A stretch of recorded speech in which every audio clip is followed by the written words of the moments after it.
After an Iranian drone was intercepted in Israeli territory, Israel launched a large-scale strike in Syria, in which the IDF hit 12 Iranian and Syrian sites in a second wave of attacks following the airspace breach.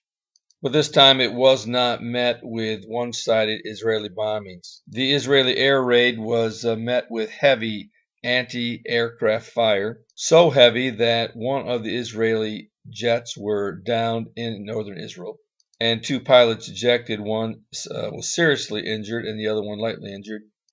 An Iranian military spokesman said that 70% of the missiles that were fired by Israeli jets were intercepted, and Iran called it a military victory for themselves, claiming that this was the end of Israel just walking into Syria and attacking bases at will. An Israeli military spokesman said that Iran and Syria were both playing with fire, and that this military strike could turn into a significant altercation if this continued.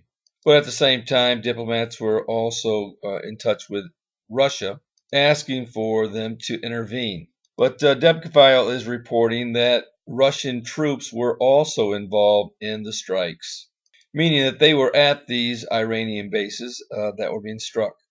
And here's a little bit about what the article says. It says the Syrian anti-aircraft missiles, which hit an Israeli F-16 early Saturday, February 10th, are part of a system operated with and commanded by the Russians from their Keman Air Force Base.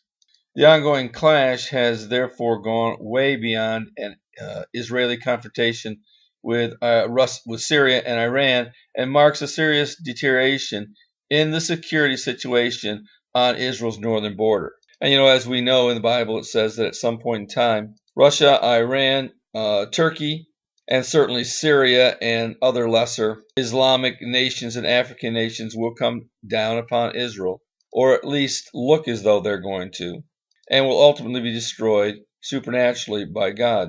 And that's found in Ezekiel 38. And the Bible says in that particular passage that, in fact, several times, that Israel will be living safely and securely in their own land. So I have to believe that it will be after this peace with many. The question is whether or not Russia and Iran and Turkey will be involved in this peace with many. It's highly unlikely. And I tend to believe that this strike will take place after the rapture of the church, because that will be the first supernatural event that will take place in the final days. And certainly it's possible that this strike could take place during the interim between the rapture and the tribulation period. But I tend to believe that it will probably take place in the early stages of the tribulation period. This will be a supernatural event and will be miraculously carried out by God himself.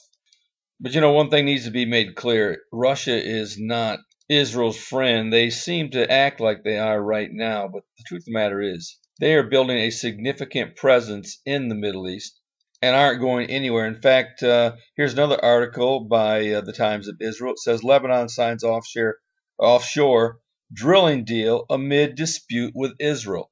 As many of you have heard, Israel and Lebanon are right now in a dispute over a major oil and gas find in that area that stretches into Israel and also portions of it into Lebanon. Well, Lebanon has now handed over the rights to explore that area to a French, Italian, and Russian consortium who will now take charge of what goes on and how this oil and gas will be mined. And reading from the article, it says, Israel says one of the two blocks in the eastern Mediterranean where Lebanon wants to drill for oil belongs to it, meaning Israel, and last week denounced any exploration by Beirut as provocative. So this is just one more example of Russia driving another stake into the area. And I have a feeling that this oil find, once it gets underway, that it will be proven to be bigger than what was normally believed to be and will cause a real problem. And one more thing that's unrelated is that the United States is now shipping oil and natural gas to the Middle East and has become an exporter.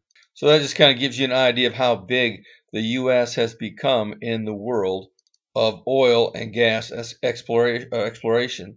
I have a feeling that's going to change the shape of things to come in the oil market.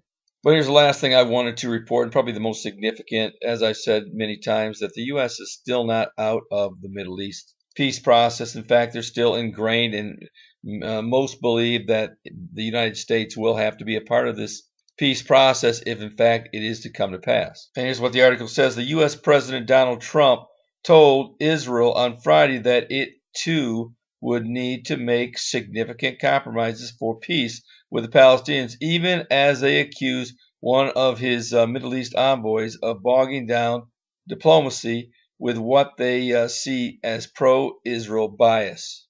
In an interview with an Israeli newspaper that was excerpted ahead of its full publication on Sunday, Trump described his Jerusalem move as a high point of his first year in office. The language of Trump's announcement did not rule out a presence in Jerusalem for the Palestinians who want the eastern part of the city, captured by Israel in 1967, a war, and annexed in a move not recognized internationally as their own capital. I want to make clear that Jerusalem is the capital of Israel. Regarding specific borders, I will grant my support to what the two sides agree between themselves, he told the conservative Israel Hayam Daily in remarks published in Hebrew. I think that both sides will have to make significant compromises in order for achieving a peace deal to be possible, Trump added without elaborating. The interview coincided with fresh restraints between the Palestinians and the U.S. ambassador to Israel, David Friedman, following the killing by a Palestinian of a Jewish settler. So behind the scenes, peace negotiations still continue. The Palestinians have said that they would go back to the table and never said that they wouldn't. But at the same time, they're searching for some other international body, such as the EU, the UN, or Russia, to take charge and replace the United States as the lead peace negotiator. But so far, that hasn't taken place. Of course, we know the Bible says that ultimately a man would rise up out of the European Union and would bring that peace with many to pass. Now, whether or not that will include the Palestinians, we don't know. But right now, as we speak, the Trump administration is still in charge and is deemed by the international community, by and large, to be the ones who will lead this peace process. So we'll have to wait and see how this continues to move. And be sure to like this video and also subscribe down below. And certainly, if you don't know the Lord, today is the day of salvation. Don't put it off. By the end of the day, 150,000 people will perish. The Bible says that the vast majority will end up in a burning hell. Don't let that happen to you. Come to the Lord. Allow Him to save you today. And you Christians, you need to get a copy of my Tribulation Period Survival Guide. There are two versions. There's a paid version where you can get a paperback copy. And there's also a free version written in 9 different languages that's free to download, where you can put it on either your phone, your tablet, or whatever device you wanted to put it on. But get this in the hands of your lost friends and loved ones. You certainly don't want the world to tell your loved one how to react during the tribulation period. Well, this is Terry Malone with the Calvary Prophecy Report.